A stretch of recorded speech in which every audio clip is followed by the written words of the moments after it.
Time for the daily Yarny check-in and all that.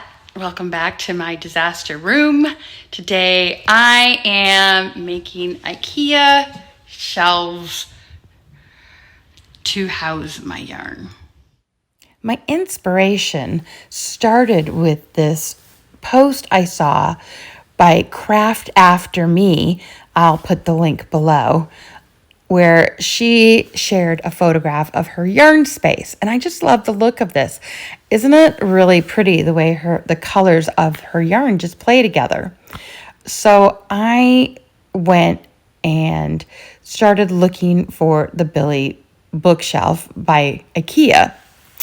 First I went on to Marketplace, but I couldn't find this specific layout that I wanted with the wide, the narrow, and the wide. So I ended up going on to IKEA looking for to buy some brand new shelves, and then I was just gonna get them then and there.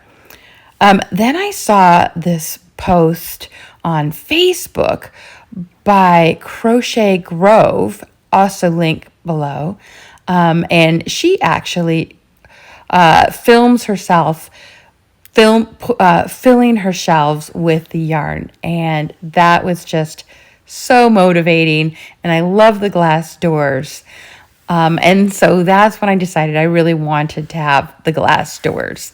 Again, I don't have this much space. My space is a lot smaller, so I was just gonna go with the wide, the narrow, and the wide, just like I had previously showed you, but with the glass doors. And I figure the narrow bit in the middle I can use for books and tools and maybe some blocking mats. And so this is really the look that I am going for. I thought I was almost done building my shelves, and I actually even took this victory photograph because I thought I was going to have such a hard time building these IKEA shelves, and then it just seemed to glide by so smoothly, no problems at all.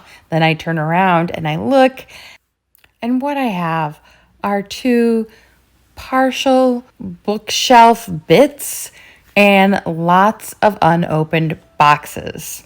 Clearly, I'm not done. I hit step 12 of 12 steps, only to figure out, that picture on the IKEA box doesn't quite match what's going on. Yeah, that was only the steps for that box. I have 14 times 2 plus 4 times 2 plus glass doors yet to do. My yarn will be happy though. My yarn will be happy.